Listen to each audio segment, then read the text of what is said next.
Estamos começando mais um episódio de Cobogosa aqui pelo canal Marketing, também pelas plataformas Spotify, YouTube e Amazon Prime Video. E eu estou aqui ao lado da minha sócia. Tudo bem, Edi? Tudo bem, você? Tudo. Hoje a gente vai para mais uma grande aula de muitos aprendizados. Mas antes de eu falar do tema de hoje, também do nosso convidado, não deixe de seguir lá Cobogosa Oficial e também Empreiteira Digital, que é a nossa agência que oferece esse conteúdo para você.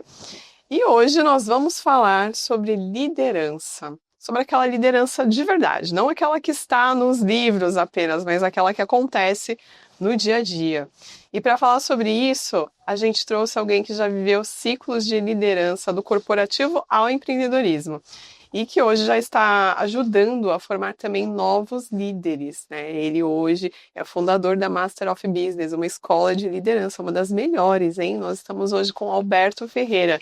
Seja muito bem-vindo, Alberto. Muito obrigado, o prazer é meu. Uma honra estar aqui com vocês. É bom te ter aqui de novo, né? Bom. Na época, quando você veio ao nosso programa, era um videocast que não passava ainda no canal Marketing, né? Agora você está aí com a gente na TV. Que bom, fico muito feliz de estar de volta. Obrigado pelo convite, Muito bom, uma obrigada. honra estar aqui com vocês. Edi e Renato. Prazer é nosso, Alberto. Que bom. Muito bom. Né? Acho que muita coisa aconteceu nos últimos tempos aí, desde a sua última Muita vinda. coisa. Conta um pouquinho primeiro, né? Acho que sobre você, sua experiência, né? A gente vai falar um pouquinho também, além de liderança, de carreira. Legal. A gente pode começar um Legal. pouco por aí, trazer alguns insights aí dessa sua jornada, né? Que é longa, né? E de muito aprendizado, compartilhar um pouquinho aí com o nosso público. Tá ótimo. Bom, eu sou engenheiro eletricista, né, de formação, mas um apaixonado por pessoas, por gente, por resultado, por entrega, por objetivo. Então eu usei muito a engenharia na minha vida para entender muito de que toda causa tem um efeito, as coisas acontecem e elas têm uma reverberação, elas acontecem não por acaso. Quando você tem um plano, as coisas tendem a acontecer, se você não mede, as coisas ficam soltas. Então, assim, a engenharia me foi muito útil nessa parte mais estrutural, de vida e de carreira. Mas eu devo muito, eu digo que eu sou uma pessoa de sorte, né? Uma pessoa de boa sorte. Porque a boa sorte é aquela sorte, né, conceitualmente, que você faz a sua parte, e aí o universo, chame como quiser, faz a outra parte, né? Você atua bem feito e as coisas acontecem. Eu tive muita sorte de ter ido atrás de fazer estágio na IBM, então eu comecei minha carreira na IBM, quando a IBM era, né, ainda é uma grande empresa, mas ela era a empresa de tecnologia na época. Depois fui para Johnson & Johnson e me inscrevi num programa dentro da empresa, fui parar nos Estados Unidos, trabalhei quase 14, 18 meses nos Estados Unidos, aprendi muita coisa, e quando eu voltei, eu vi muita coisa no Brasil, eu recebi a oportunidade de ficar na Johnson & Johnson dos Estados Unidos e falei não, porque o Brasil é uma terra de oportunidades. O Brasil, eu digo que não é para amadores, então é para profissional? Não, é para super-herói. Vocês são super-heroínas, né? Sendo também empreendedoras, vocês sabem como é empreender no Brasil, é uma loucura. Todos os impostos, tudo que tem, mas faz parte do jogo. Eu escolhi ficar no Brasil. E escolhi trazer muitas das coisas que eu vi lá e construir coisas no Brasil em paralelo à minha carreira corporativa. Então eu era gerente da Johnson & Johnson na época de TI, mas eu já comecei a imaginar como trazer as memórias Kingston para o Brasil junto com um amigo meu e criar a primeira distribuidora internacional da Kingston, da Califórnia, no Brasil. E aí a coisa começou. E de lá para cá, sempre tive uma carreira paralela, uma carreira de executivo, que sempre foi a minha prioridade. Eu sempre digo que a carreira corporativa sustentava os meus sonhos de empreendedor, mas eu sempre trabalhei 14, 15 horas por dia. Então, foi muito puxado nesse sentido. Muita dedicação, muito esforço e muito planejamento. Então, assim, eu acho que uma das coisas mais preciosas que um executivo, que um empreendedor tem é o tempo dele. O que eu faço com o meu tempo? O tempo é perecível. Passou, você não recupera mais. Eu até lembra do Unibanco 30 horas? Eram 4 horas a mais que eles abriam a agência. Putz, o conceito era perfeito, mas o dia continua com 24 horas, né? 6 horas da agência aberta. Desculpa, né? Então, 30 horas. Então, quando eu fiz isso, eu falava, bom, durante a semana, de segunda ou 5 horas da manhã, a sexta-feira, 10 horas da noite, eu sou corporativo. Mas sexta-feira, das 10 da noite para frente até segunda-feira, das 5 da manhã para trás, eu sou empreendedor. Então foi daí que nasceram várias empresas, né? Eu participei da fundação de 10 startups. Dessas 10 startups, 2 deram errado, eu quase quebrei a família, gastamos 40%, 45% de tudo que a gente tinha guardado, mas 8 deram certo, né? E dessas 8, 4 existem até hoje, né? Que é a Plataforma, que é a consultoria de estratégia de crescimento, uma consultoria boutique, é a Schweller Editions, que é uma empresa de fotografia artística, a Masters of Business, que é a escola de liderança, e a Baden-Baden, né? A cervejaria Baden-Baden, que hoje é da Heineken, e que eu fundei com mais 3 amigos, e hoje é uma marca icônica no mundo, enfim. Tudo isso me fez ter uma carreira de empreendedorismo, mas ela foi possibilitada pela minha carreira de executivo. E a minha carreira de executivo foi uma carreira bastante puxada, bastante pesada, mas graças a bons times que eu montei, certo, Edilene? Eu concordo. A gente sempre entregou os resultados. Qual foi o ano que nós não entregamos resultado? Que nós dois, né, quando trabalhamos junto corporativamente, não entregamos. Então, desde 2002 que eu ocupo a posição de diretor-geral ou presidente de empresa. Então, são aí 25 anos, nossa, bastante tempo, já 24 anos como diretor-geral ou presidente de empresa. Que é uma posição muito solitária, uma posição de muita responsabilidade, mas sempre foi a minha prioridade o mundo corporativo para poder me dedicar nas horas vagas ao meu lado empreendedor, do que eu vi lá fora e de coisas que eu vi de oportunidade de construir no Brasil. Então essa é a minha carreira e hoje estou feliz como CEO da Plataforma e diretor-geral da Masters. Então eu já tenho dupla função aí, as duas empresas. É bastante coisa. Agora, eu tenho me especializado muito num tema que eu acho interessante compartilhar aqui, que é a carreira portfólio. Puxa, espetacular. E aí... Bem legal. Eu falo muito sobre pluralidade de carreira, né? Sim. Nada mais do que você comentou aqui, de você ter uma função, né? Você é um executivo, no seu caso até presidente de empresa, enfim, mas tem outros negócios. Lógico. Cria-se um ecossistema em torno de alguns negócios que você tem no paralelo. Como que você gerencia, né? Falando de pessoas que querem passar por essa transição também, não ficarem totalmente dependentes, exclusivos, né, de uma única função, né, ao longo da sua carreira. Porque o que acontece, até falando com pessoas em processos de realocação, de recolocação, é que deixaram para fazer um movimento muito tardiamente, possivelmente. Provável. E aí exige-se um esforço muito maior, né, para se recolocar, mesmo que seja em uma transição de carreira. Como a gente está falando um pouquinho da sua carreira, ótimo. Você já foi visionário lá na frente. Como é administrar? Não é uma questão até de novo, a engenharia me ajudou muito nisso, porque eu sabia que eu tinha que ter um plano, tinha que ter uma estrutura. Então, assim, quem está pensando nisso tem que estar pronto para lidar com problemas e dilemas que vão acontecer todos os dias. Então, assim, se alguém falou para você que na época que eu era diretor-geral da Vivo Empresas, eu tratei algum tema da Baden-Baden, eu vou dizer para você, é mentira. Porque eu nunca tratei um tema da Baden-Baden quando eu estava no meu horário da Vivo Empresas. E não aconteceram situações? Aconteceram, mas eu falei, não vou tratar isso agora. Ou eu trato à noite em casa, ou eu vou no final de semana. Todo final de semana eu ia para Campos do Jordão, eu trato no fim de semana. Então a primeira coisa é a pessoa ter a prioridade. Sim. O que paga a conta de luz na sua casa, normalmente é o mercado corporativo. Então, a sua fidelidade para com o mercado corporativo, para a empresa para a qual você trabalha, ela tem que ser soberana. E você tem que entregar os compromissos. E você sabe disso, Edi. A gente sempre trabalha para entregar 110% da meta. O líder de alta performance, exata, o líder de alta performance vai entregar mais, porque você é uma líder de alta performance. O líder de alta performance é aquele cara, é aquela pessoa, aquele líder que trabalha mente e coração das pessoas para entregar mais do que foi negociado, em qualquer condição. E é isso que a gente trabalha, né? No mercado corporativo é isso. Tá. A outra parte é assim, o que eu sei fazer, o que eu amo fazer, o que eu gosto de fazer, o que as pessoas precisam.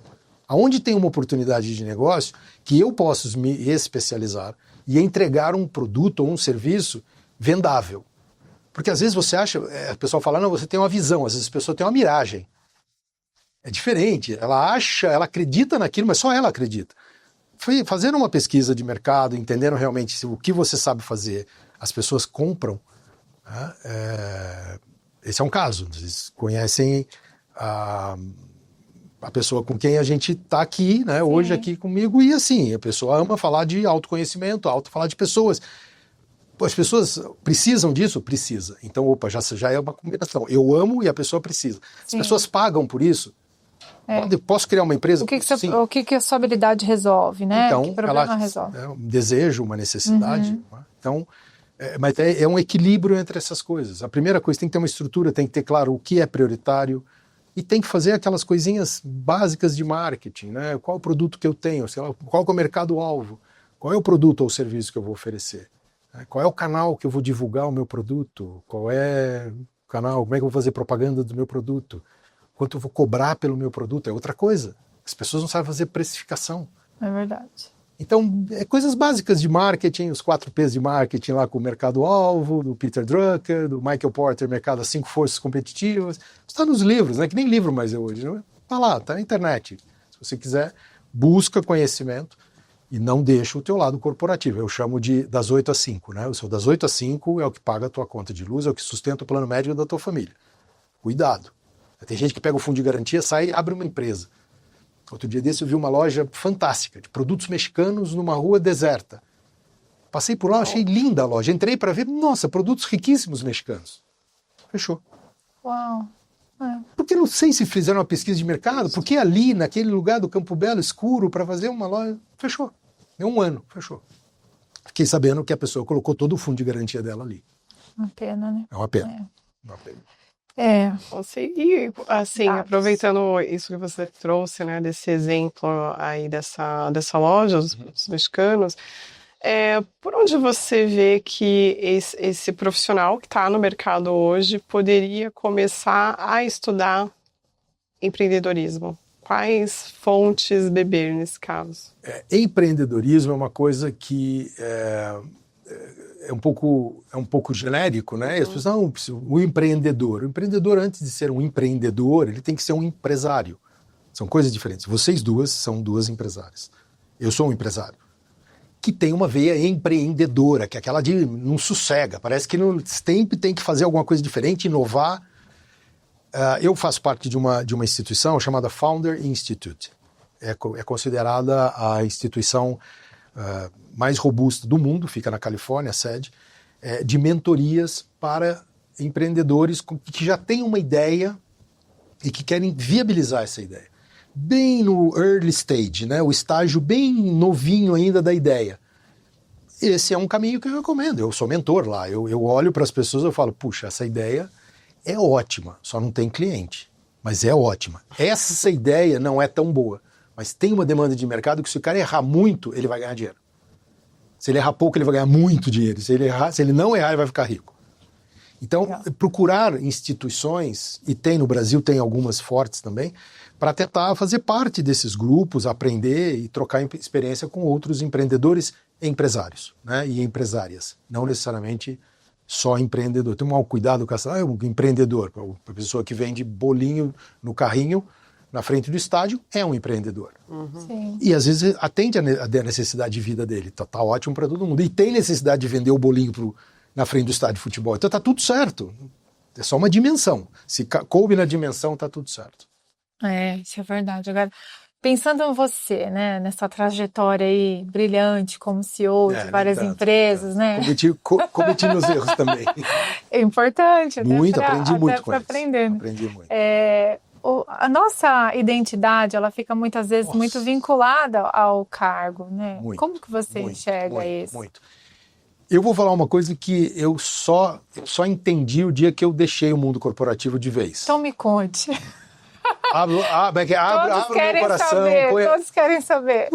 Você vai descobrir se o que você plantou a tua vida inteira é algo que as pessoas valorizam ou não. Tá certo? É muito difícil você deixar de ser o Alberto, presidente da SAP, presidente da SAP. O Alberto da Vivo. O Alberto da Teleperformance, da Damovo. A empresa vira um sobrenome. Eu conheço pessoas que não souberam fazer essa transição e que, num estágio maior ou menor, porque eu conheço algumas, eles são pessoas deprimidas hoje. eles vivem do passado. Ai, a época da SAP era tão boa, nossa, empresa alemã, o plano médico era uma maravilha. Não, eu quero saber o seguinte, eu quero saber se você vai ser recebido pelas pessoas que te recebiam antes. E ali você vai ver se o interesse era genuinamente com você ou genuinamente pela sua posição. Porque a sua posição ou a empresa que você estava e que te possibilitava fazer com que as pessoas ganhassem dinheiro com você ou tirassem algum proveito daquela posição, você vai ter que entender se aquilo era real ou não. E você vai testar se realmente você, sem o sobrenome corporativo, tem o respeito das pessoas. E respeito se conquista durante a vida inteira. Uau. E tem muita gente que eu conheço, muita, pelo menos me ocorre agora, de cabeça, umas 6 pessoas que chegaram numa idade, né? Eu também tô numa idade que, daqui a pouco posso até aposentar. Eu não vou aposentar nunca, não vou parar, mas se eu quisesse aposentar, tem muita gente que parou de trabalhar no mundo corporativo e não sabe o que fazer da vida. E não, agora eu vou criar um grupo de investidores, e cria um grupo no WhatsApp, depois... cara, pega o que você conhece, divide o seu conhecimento. Ah, mas as pessoas não me recebem. Não se recebem, talvez porque você seja um chato de galocha. As pessoas só riam das suas piadas porque você era presidente da empresa ou vice-presidente. E agora você vai descobrir se as suas piadas tinham graça ou não tinha. Provavelmente não tinha. Pois é. E aí você perde a identidade, fica a identidade corporativa. E nessa questão que você estava comentando aí, né, que às vezes as pessoas, elas vão se aposentam, né, e não sabem o que fazer, mas às vezes não é uma aposentadoria ainda também, a vida te deu sinais para você fazer uma mudança de carreira. Como que você foi identificando, assim, que era hora de sair do corporativo e de repente ficar mais nos seus negócios? Eu acho que eu tive 2 momentos importantes na minha vida.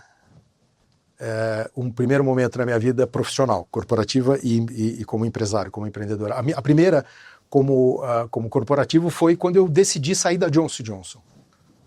Ninguém entendeu. Quem conhece a Johnson & Johnson em São José dos Campos, 1 milhão de metros quadrados, aquele gramado lindo, aquela empresa, a company that cares, a empresa que se preocupa, aquela coisa que eu podia estar lá até hoje, se eu quisesse, num cargo de diretor de TI. Eu falei, não, eu quero ser presidente de empresa.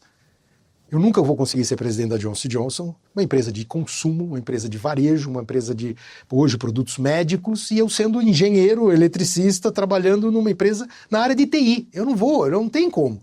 E eu decidi fazer um movimento de largar o conforto. Naquele momento eu olhei e falei, quantos anos eu tenho? E se eu fizer coisa errada, eu tenho tempo de voltar. E aí, naquela linha que você falou, muita gente deixou passar o tempo, tá certo? É porque a gente foi acostumado que o profissional bacana era o profissional que ficava 12, 15 anos numa empresa. Hoje é 12, 15 meses, às vezes, numa empresa. Então é diferente, a dinâmica é diferente. Mudou muito. É muito plural, né? E aí o que eu fiz? Eu saí e fui para uma empresa nacional, gaúcha, de tecnologia, que fazia equipamento contra os equipamentos americanos. Eu mudei completamente de carreira, falei, essa é a minha grande prova de fogo. A outra mudança foi quando na última empresa, que tinha 11, 12 mil funcionários, veio a pandemia, a gente colocou a casa em ordem e tal, ia abrir capital, os projetos mudaram, e eu olhei minha conta bancária, não tenho dinheiro, não sou rico, mas eu tenho dinheiro suficiente para tocar minha vida, ter empresas que gerem riqueza e distribuam riqueza para as pessoas que colaboram com elas, você sabe que esse é o meu conceito. Sim. Ok, e aí eu decidi sair, mas por uma questão de ter trabalhado a vida inteira para ter uma segurança financeira. A venda da Baden-Baden me possibilitou grande parte desse conforto financeiro que eu tenho hoje. Nós vendemos uma fábrica de cerveja. Agora, ninguém sabe as 2 reuniões que a gente teve de vai ou não vai para frente. Em momentos que nós falamos, cara, nós estamos endividados, nós estamos pagando as coisas com cheque especial. Nós vamos continuar ou não vamos? Isso na história da Baden. E a gente decidiu continuar. E se tivesse decidido fechar? Então, a sorte, boa sorte, como eu digo, é a boa sorte, junto com um pouco de juízo, mas muito mais boa sorte do que juízo. E muito trabalho. E muito trabalho. Trabalho fim de semana, quando trabalhava 10 horas por dia durante a semana, 9 horas da manhã, estava na fábrica da Baden dando aula sobre cerveja, porque alguém tinha que dar aula sobre cerveja. Nós aprendemos para dar aula. Faz parte. Inspirador. Agora, entrando um pouquinho mais em liderança, né, que também é sua especialidade, você estudou décadas. Eu fiquei até assim, porque eu falava, fazer as contas e falei, esse cara tem mais de 60, esse cara tem mais de 50, e eu falei, tá perto. Estudo liderança há 40 anos. Então, 40 é um anos, repertório gigante aí para contribuir, né, as pessoas consumirem isso de fontes, né, de pessoas como você. Então, isso é muito bom. Agora, o que tem hoje em dia, né, com a sua experiência? Até você tem uma escola hoje, né, que é a Masters. O que na sua experiência hoje, dentro dessas empresas e na Masters, tem tirado o sono dos executivos? Pergunta do milhão. Pergunta é muito boa. Porque é um desafio muito grande hoje em dia a liderança nas empresas, sem né? Dúvida, sem dúvida. O que você tem visto aí? Se eu pudesse resumir em uma palavra, engajamento. Engajamento. Quem não conhece, não se compromete, quem não se compromete, não se engaja, e quem não se engaja, não entrega. O líder é feito de entregas. O líder de alta performance é aquele que trabalha a mente e o coração das pessoas para exceder a entrega em qualquer condição. Esse é o líder de alta performance, esse é a líder de alta performance. Como é que você engaja cabelo azul? Eu iconizo com o cabelo azul, né? Sim. Como é que você engaja o cabelo branco hoje? Como é que você engaja um cabelo branco na mesma equipe que está reportando para uma cabelo azul? Uma cabelo azul. Como você engaja? Você tem que entender o que move as pessoas. Liderança não é gerência, não é gestão. Liderança sem gestão é frustração. Por quê? Porque todo líder que entrega, que excede, ele precisa ter ferramentas de gestão. Mas as pessoas não querem ser gerenciadas. Gerenciar gente que gerencia é chato. É tudo muito chato, as pessoas ficam lá fazendo reunião. Não, as pessoas querem ser inspiradas, as pessoas querem ter suas mentes e seus corações trabalhados. Então, a gestão é super importante, mas a liderança é que dá o tom da inspiração, é a visão, é compartilhar, é ter o crédito, credibilidade. É tudo para um grande líder, para uma pessoa entregar. Então, voltando à pergunta, né? O que tira o sono? Tira o sono assim, como é que eu engajo essas pessoas? Primeira coisa, as pessoas não são computador que você liga e desliga, que tem um software. As pessoas têm seus desejos, têm suas demandas, têm seus propósitos. O que move uma pessoa de cabelo azul? O que move uma pessoa de cabelo branco? São princípios diferentes, são pessoas de gerações diferentes. É porque a geração de hoje é muito difícil. Difícil nada. Aprenda a trabalhar com eles. É ótimo, eu aprendo a trabalhar com o Gabriel. O nível de estresse que eu tenho e o nível de estresse que eu tive na minha carreira poderia ter sido muito evitado se eu já tivesse o Gabriel como meu amigo naquela época. Meu filho tem 28, 29 anos, 27 anos. Então, por quê? Porque ele fala, mas tem que ser assim? E eu paro e falo, não tem que ser nesse estresse, essa correria toda. Aí eu abaixo a velocidade. Assim como nós somos exemplos para os líderes mais novos, do tipo, ele olha e fala assim, mas eu não sei se eu quero ser esse cara estressado. Mas é trabalha verdade. 12, 15 horas por dia. Que trabalha 15 horas por dia. Eu não sei se eu quero comprar um carro. Eu não sei se eu tenho Uber. Para que eu preciso comprar o carro? Porque eu guardo dinheiro, eu vou guardar dinheiro para viajar. Hoje, meus planos depois de velho é viajar o mundo inteiro. Porque eu não viajei quando eu era moleque. Porque não, as prioridades. Enfim, como fazer isso? Primeira coisa é entendendo que cada geração, cada pessoa tem as suas demandas. E ao entender isso, você conseguir fazer com que ela entenda valor naquilo que ela faz. E aí o teu papel é inspiração. É um papel inspiracional. Sempre vai ser. O líder sempre tem que ser a inspiração do time. Às vezes eu tenho olhado assim o LinkedIn, né? Ele está sendo um termômetro de empresas, dando alfinetadas assim nas pessoas, funcionários dando alfinetadas nas empresas. E vendo assim esse cenário, você enxerga, Alberto, algum descompasso em relação ao que a empresa exige e o que esse líder, de fato, ele entrega? Muito. Porque assim, a empresa, as pessoas precisam entender que o que trouxe as empresas até aqui não é o que vai levá-las para o sucesso futuro. Não é. As coisas mudaram, as coisas mudam, as pessoas mudam, o contexto muda. E você precisa se adaptar, né? Já diria Darwin. Não é o mais forte que sobrevive, é quem se adequa e quem flexibiliza para o contexto ficar adequado.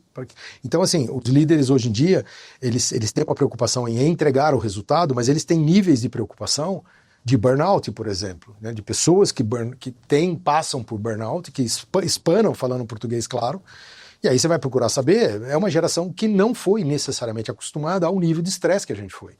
Volto a dizer, eu cheguei a trabalhar 15 horas por dia durante uns 6, 7, 8 meses. Hoje é inconcebível a pessoa fazer isso. Mas eu tinha 2 propósitos. Eu tinha um propósito como empresário, como empreendedor, e um propósito como corporativo. Tá bom, divide. Você tem 12 horas de trabalho de qualquer maneira em um ou outro, tá certo? Hoje é inconcebível. Então isso cria músculo. Então as pessoas não têm resiliência. A nova geração, se tem uma coisa que eu poderia recomendar, é que realmente eles observassem mais a questão da resiliência. Tem que ser mais resiliente, tem que aguentar um pouco mais de porrada, de pancada. Porque então tá dizendo que as pessoas precisam apanhar? Não, não é isso, é porque a vida, infelizmente, vai bater em você. E aí você tem 2 opções. Você vai para sua cama, deita, se cobre e fala, ó céus, ó vida, eu vou ficar aqui esperando a vida me... Ou você fala, vem cá e eu vou enfrentar o que eu tenho que enfrentar e vou resolver o problema. Como eu tenho que resolver. Então, existe hoje um descompasso entre o que as empresas continuam cobrando resultado, e o líder que está lá com um problema de gente burnoutando. Tem empresas tóxicas, muito bem sucedidas na Bolsa americana com certeza, na Bolsa brasileira eu conheço algumas, mas tem cases de sucesso que eu nem vou comentar para não criticar, para não gerar polêmica, mas assim, tem empresas extremamente bem sucedidas como modelo de negócio e as pessoas estão burnoutando, elas não aguentam, é tóxica, uma empresa tóxica. Uma empresa que privilegia o resultado ao invés do relacionamento entre os pares e os líderes. Isso não é sustentável no médio e longo prazo. No curto prazo até pode ser. Então existe sim. E é possível que uma empresa alcance o equilíbrio sem espremer o funcionário. Lógico.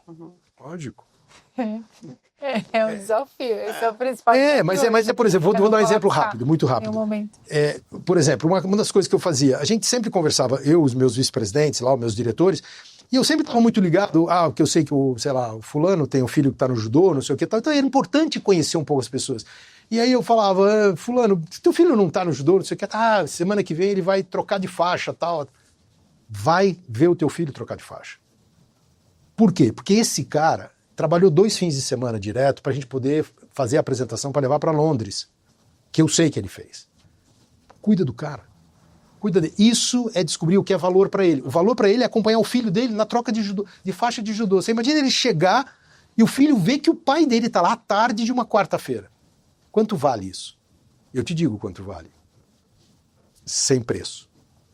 Vale algo que você não consegue porque ele ficou 2, 3 fins de semana. O que eu quero dizer é, você tem que balancear muito com esse tipo de coisa e tem que reconhecer, tem que conhecer o que funciona para cada pessoa, o que elas valorizam e você fazer com que aquilo seja algo que ele perceba que você sabe que ele está fazendo algo pela empresa e que a empresa reconhece isso nele.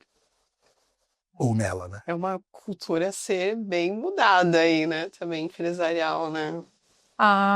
Mas quando você, aí, sem nenhuma arrogância, mas quando você é o presidente da empresa e você começa a impor esse tipo de coisa, o que pode acontecer é você ter um presidente mundial que pensa diferente e você sai da empresa. Em que momento o líder percebe que esse modelo já não está sustentando mais? Qual modelo? Desculpa, o modelo atual. Modelo atual, a hora que não vem o resultado, a hora que o time espana, a hora que começa a ter burnout, a hora que começa a ter assédio moral, a hora que você começa a gritar, a hora que você começa a dar murro na mesa, a hora que você começa a burnoutar como líder.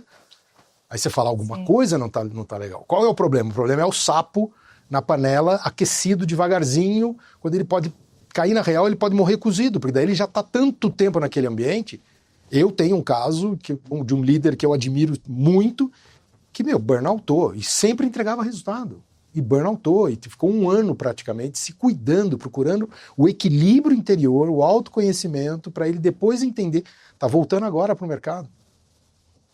1 ano para se encontrar. E um cara que sempre entregou resultado numa empresa tóxica. Autoconhecimento é fundamental, né, gente? Até para que você... Até depois de velho a gente aprende isso. Mas até para que você possa fazer essa pausa e tenha a sabedoria também de estabelecer o limite. Claro. Né? Você lembra lá no método BP, né, na pirâmide? Isso, o Simon Sinek, que é um cara que eu adoro, para ele o mais importante é o líder ter coragem, que é um dos compromissos. O quarto compromisso lá na lista, para mim, é o mais importante, que é praticar, que é se autoconhecer, é o autoconhecimento. Porque se você não se conhece, como é que você vai saber os pontos que você tem que desenvolver? E quais são os seus pontos fortes que você precisa trabalhar ainda melhor, entendeu? Como é que se você não se conhece, como é que você vai enfrentar uma situação? Eu estou passando por um processo de autoconhecimento e cometi, no mundo corporativo, alguns deslizes, porque eu não me conhecia. Alguns momentos que eu precisava ser impositivo, eu dei murro na mesa. Eu dando murro na mesa? Não sou eu não precisava dar murro na mesa. Então eu precisei trabalhar muito a forma e não o conteúdo do que eu precisava fazer. Isso a gente aprende. Mesmo depois de velho, a gente aprende. Olha aí. Aprende na experiência, né? Dia a dia. E aí, Alberto, falando um pouquinho da Masters, né? Conta um pouquinho da Masters pra gente. A Masters nasceu por uma necessidade de mercado. Começou a partir daí. A gente tinha a Plataforma, que era uma consultoria especializada em estratégia de crescimento, e a gente ia no cliente, desenhava, voltava, 4, 5 meses depois, a estratégia estava do mesmo jeito. A gente percebeu que tinha uma demanda para desenvolver líderes, pessoas para executarem as coisas. Líderes, como você comentou, sem ser o líder da liderança de livro. O líder da liderança com guerra, com inflação alta, com a realidade. Sem orçamento, com orçamento. E aí nós fizemos um spin-off de uma divisão da Plataforma, que acabou nascendo a escola Masters, e hoje a gente tem muito orgulho de ser uma escola boutique também, uma escola de desenvolvimento de líderes voltada para o mundo corporativo, mas com soluções digitais, soluções híbridas e soluções in company, soluções presenciais. O nosso NPS, fechamos o ano agora 95,2. Então, e eu sou o guardião do NPS na empresa, eu digo, olha, o NPS eu tomo conta. Porque o NPS é aquele indicador horrível, né? Você soma 9 e 10, descarta 7 e 8, pega tudo que é de 1 a 6 e tira do 9 e 10. Então a gente sempre fez um trabalho muito forte de desenvolver gente. E a parte que eu amo realmente de paixão é desenvolver pessoas e depois olhar aquele moleque, aquela moleca tá voando e tá virando líder de gente e uma líder estruturada, uma líder com conhecimento, como eu tive que fazer a minha estrutura, eu tive que criar a minha estrutura de liderança. Tanto que a tese, né, o método BP nasceu de uma tese que eu tive que desenvolver. Eu falei, gente, passei a vida inteira desenvolvendo liderança. Deixa eu pôr isso no papel. E a Masters, na verdade, nasceu em função de fazer com que as pessoas se preparem para serem líderes de alta performance. Mente, coração, não esquecer mente, trabalhar equilibradamente essas duas coisas. E o líder, ele, na sua visão e por tudo que você estudou até aqui, né, e segue estudando, ele ainda é o principal motor, né, ou estímulo de engajamento, já que engajamento é o principal eixo aí dessa engrenagem? Eu não tenho a mínima dúvida. Eu vou te falar o contrário. Me diz você, se você acha que uma empresa que tem um bom produto, que tem um bom mercado e que não tenha pessoas adequadas para fazer com que isso aconteça, se essa empresa vai ser bem sucedida. Não vai. É sobre pessoas. E liderança é sobre pessoas. Pessoas não querem ser gerenciadas. Elas precisam ser gerenciadas, senão elas não vão para qualquer rumo. Elas querem ser lideradas. E o bom líder, a boa líder, cuida da mente e do coração das pessoas. Isso não vai mudar nunca. Com o IA, sem IA, com ferramentas de gestão, sem ferramentas de gestão, o líder cuida de mente e coração. Eu preciso fazer com que ela entenda o racional e a estrutura do que ela tem que entregar, tem que dar ferramenta para ela, isso é a mente, e ela precisa entender o que ela está construindo, ela precisa se inspirar na pessoa, ela precisa admirar, confiar no seu líder, na sua líder. Eu digo sempre isso, todo mundo acorda de manhã e quebra pedra. Pô, é trânsito, é o trabalho, é o chefe chato, você quebra pedra, todo dia você quebra pedra. Se você pelo menos souber aonde aquela pedra vai, na catedral, que é o propósito, você fala, pô, bacana. Se você não tem o propósito, você quebra pedra todo dia. O que vai acontecer depois de um ano quebrando pedra, sem saber o que você está fazendo com aquela pedra? Cansa. Você vai se encher e você vai embora. Ou você vai procurar outra que tem o quê muitas vezes? Que tem uma catedral. Essa geração nova nos ensina que às vezes ganhar menos e trabalhar com propósito é extremamente interessante. Eu estou virando esse cara. Fui comprar um tênis recentemente, fui procurar a história. O que é essa marca de tênis? Por que essa marca é assim? Essa marca é assim porque ela quer que você veja tudo que está ao redor, o trade fair, as parcerias, o meio ambiente, não sei o que. Eu falei, pô, bacana. E essa coleção? Essa coleção tem a ver com gente lá da Amazônia, com o pirarucu, que dá o couro do pirarucu. Eu falei, bacana. E não foi barato. Então, assim, o que eu estou dizendo é você começa a ficar mais crítico com essas coisas. E esse é o propósito. Isso. E aí as pessoas têm que ter clareza do significado do trabalho. Lógico.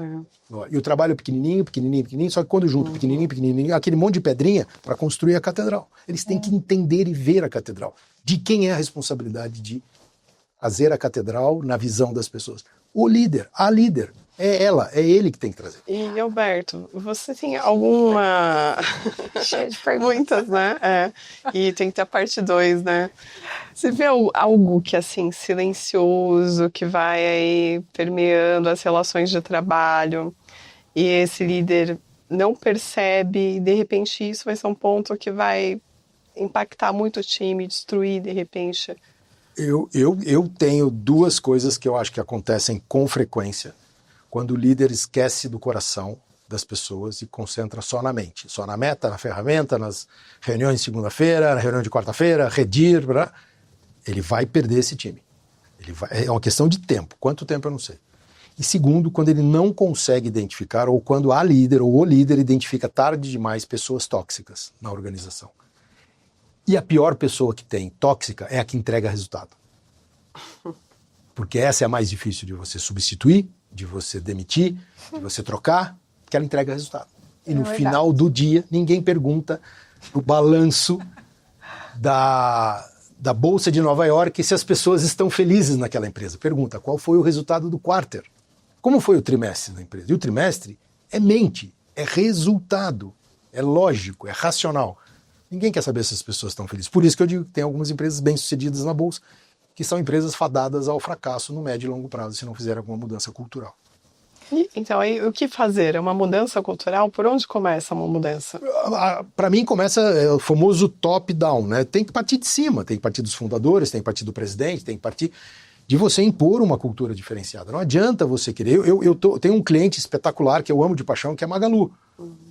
Que eu cuido pessoalmente do Magalu. Por quê? Porque você tem lá a Luiz Helena faz parte do conselho, ela se mete nas coisas ainda, tá, mas a figura dela, a cultura que ela faz... Tem uma gerente, a Adriana, por exemplo, ela é gerente de cultura, diretora de cultura.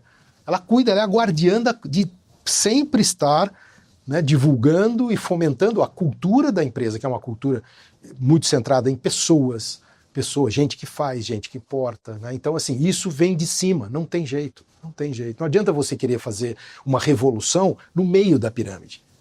Não adianta, você vai acabar sendo expulso da pirâmide, porque a pirâmide inteira não vai mudar, só você vai mudar, só o seu time vai mudar, o que vai acontecer é que vão tirar o líder. É assim que resolvem muitas dessas dicotomias corporativas, como eu chamo. Coisa boa! Tem muito trabalho bom, né? aí para Masters. Muito trabalho, lógico. Como é que vocês estão desenvolvendo esses líderes para o futuro, né? E considerando nesse contexto aí a inteligência artificial, tudo que vem acontecendo no nosso mercado aí no mundo, né? Eu tenho uma amiga que está fazendo até uma pós no MIT sobre esse tema, fazendo um curso no MIT sobre esse tema, né? Que é você. Então a gente sabe que inteligência artificial, como a internet veio para ficar. Para mim, o futuro vai ser empresas que abraçaram a inteligência artificial realmente e as empresas que fracassaram. Porque não tem como, não tem como. Eu uso inteligência artificial dentro da Masters e faço o trabalho muitas vezes de 5, 6 pessoas. Sim. O mais importante é o líder saber usar isso para o benefício do seu time. Então eu vejo isso. O que não vai mudar? Não vai mudar que o líder é o responsável em inspirar as pessoas. As pessoas não vão se inspirar pela IA. Ela vai se inspirar, vai entrar e falar assim, inspire-me, conte-me coisas inspiradoras, histórias do que você fez, IA, na sua carreira, na sua vida, que vai me inspirar. Não. A líder que dá o exemplo, ela inspira. Exemplo é a coisa mais contagiosa que tem, é o exemplo do líder e da líder. Então isso não vai mudar. O que IA pode ajudar? IA pode ajudar quando você tem um dilema, um problema, e você troca essa conversa com ferramentas de IA, dizendo, olha, o que você me sugere fazer? Eu acho que é uma questão técnica, mas a questão do coração, a questão da inspiração, do exemplo, da credibilidade, não vai vir, eu acredito, vou arriscar, nunca de IA. Não tem coração. Não tem coração, mas tem muita mente, pode ajudar. Então, sem assim, dúvida. é que nem a geração nova. Nossa, é difícil trabalhar com eles. Calma, cara, traz pra dentro, abraça, acolhe, e vamos trabalhar juntos, porque não tem jeito. Estão recontratando pessoas de 60 anos. Mas tem uma escassez, daqui a pouco acaba. E aí você vai fazer o quê? Essa geração que está aí vai ser a geração com 30, 40. Tem que ter paciência de ambos os lados. De ambos os lados. Renata, você matou. Eu ia falar exatamente isso. Ambos têm que aprender. O Gabriel tem coisa para aprender comigo. E eu tenho coisa para aprender com o Gabriel. E tenho coisa para aprender. Eu tenho que ser humilde. Não é nem humilde, é humilde. Não, eu tenho que ser inteligente. É uma humildade inteligente. É olhar e falar, pô, eu tenho que aprender com ele algumas coisas. Do tipo, por que precisa ser nesse nível de estresse? Isso é verdade. E ele precisa aprender comigo. Também se mexe, velho. Se mexe porque você quer mudar de casa. Você quer comprar um apartamento. Quer dizer, como é que você vai fazer isso, então? Autorresponsabilidade, né? Ter a consciência da autorresponsabilidade. Que aí vai mudando. Tem essa... Eu não sei, na sua visão, o que pode deixar de ser tão relevante no processo de liderança ou na liderança em si nos próximos anos? Deixar de ser relevante, eu acho que alguma coisa? eu acho que sim, essa parte técnica, né, essa parte, eu falo que o líder precisa conhecer gente. Cada vez mais as pessoas estão mais complexas. Então imagina que o seu dia tem 24 horas, você vai ter que dedicar parte do seu dia para conhecer pessoas. E as pessoas, que eram 10 pessoas do seu time, elas estão cada vez mais complexas. Você vai precisar dedicar mais tempo para entender as pessoas, que é entender principalmente o coração das pessoas. Então é impossível você querer comparar uma pessoa que falava assim, não, antigamente a pessoa tinha gato. Não, ela não tem mais gato. Agora a pessoa é tutora de um pet. Que é um gato, podia ser um cachorro, um passarinho, um peixe, não importa. E que vai na clínica. E que tem plano médico. E tem muitas pessoas que têm aquilo como um filho, uma parte da família. Então não dá para ser um cara líder de 30 anos atrás, 20 anos atrás, e falar assim, os problemas seus ficam para fora da empresa, tá? Para dentro da empresa é só a empresa. Não existe mais. Então as pessoas precisam se adequar e cada vez mais entender menos da parte técnica. E mais de gente, mais de pessoas. E quem já fez isso desde o começo, fez isso muito bem.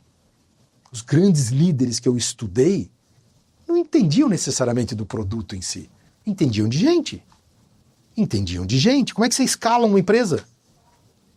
Mais pessoas seguindo a catedral.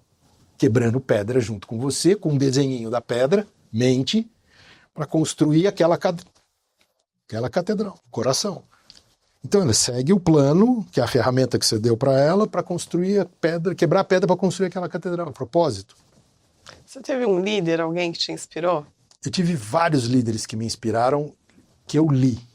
Eu me inspirei muito pelo Lee Iacocca, me inspirei muito pelo Jack Welch, me inspirei um pouco pelo Steve Jobs, mas eu lia muito sobre liderança. Então a figura de um líder, Margaret Thatcher, aquela mulher foi espetacular.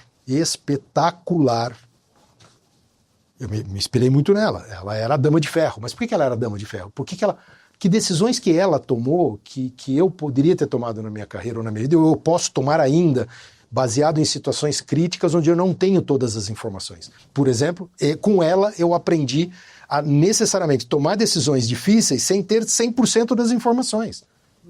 Porque ela fez isso em época de sindicato, época de mudança de lei. Ela falava, eu não tenho certeza se é isso, mas eu acredito nisso, eu me baseei, eu falei com o máximo de pessoas que a decisão da líder é minha, e eu vou tomar a liderança, para lá. Eu aprendi a fazer isso, e não me arrependo. Até hoje eu não me arrependo. Hoje eu tomo decisão com... Meu nível mais crítico foi 60% das informações, só. Eu aprendi com ela isso. Aprendi com o Jack Welch a fazer avaliação de performance. Aprendi com o Lee Iacocca a ter visão e distribuir e compartilhar a visão com todo mundo e fazer o cara do chão de fábrica entender o que ele tinha que fazer para Chrysler sair da recuperação judicial. Tudo eu trazia uma analogia para Johnson & Johnson na época, tudo eu trazia uma analogia para Teleperformance, tudo eu trazia para SAP. SAP, quantas coisas da Margaret Thatcher eu usei na época da SAP. tomar decisão sem ter todas as informações na mão. Muito bom, né? Incrível, né? Conversar. É gostoso? É, E a muito hora bom. voa. Então, E o nosso tempo acabando. Vai ter que voltar mais vezes, que ainda tem uma Vamos lá, lista é um prazer, de é um perguntas prazer. pra gente aqui, ó, Muito compartilhar com as pessoas. Muito Muito bom te Honra tá ouvir, aqui, prazer. Alberto. Agora é aquela hora que você pode deixar o seu recado final, seus contatos, Ai, se ótimo. conectar com você, com a Com a Masters of Masters. Muito bom. Business. Não, então, olha lá, mastersofbusiness.com.br. Entra no nosso site, lá explica um pouco do que a gente faz. Acho que a mensagem mais importante é, se você deseja ser um líder de alta performance, uma líder de alta performance, procura a gente. A gente vai fazer caber no seu orçamento, porque a gente não tem aquilo para ganhar dinheiro, a gente tem aquilo para gerar riqueza e distribuir riqueza. E não é só dinheiro de riqueza, riqueza de conhecimento. Então conta com a gente e entra em contato que a gente dá um jeito de a gente trabalhar juntos. O seu LinkedIn é Alberto Ferreira, Alberto Ferreira, Muito isso. bem. Só vai me ver lá, e minha carinha pode mandar mensagem por lá. Tô sempre por lá. né? Muito bom. É isso, bom, né? Aprendemos Muito obrigada. muitas Um aulão, coisas sobre liderança de alta performance. distribuição de riqueza. Distribuição de riqueza, compartilhar. Dividir é multiplicar, não é isso? É isso aí. É isso aí, muito legal. E eu Obrigada. espero que você tenha se inspirado assim como a gente se inspirou nessa conversa aqui, esse bate-papo muito inteligente. E, nossa, aqui, olha, eu já vou assistir o filme da Margaret Thatcher. Pode assistir. Depois É ver bom um mesmo. pouquinho da biografia dela. E não deixe de seguir Kobo Goals Oficial, a empreiteira digital, e a gente aguarda você no próximo episódio. Não deixe de compartilhar esse episódio com alguém. Legal, legal. Tchau, tchau. Tchau, tchau.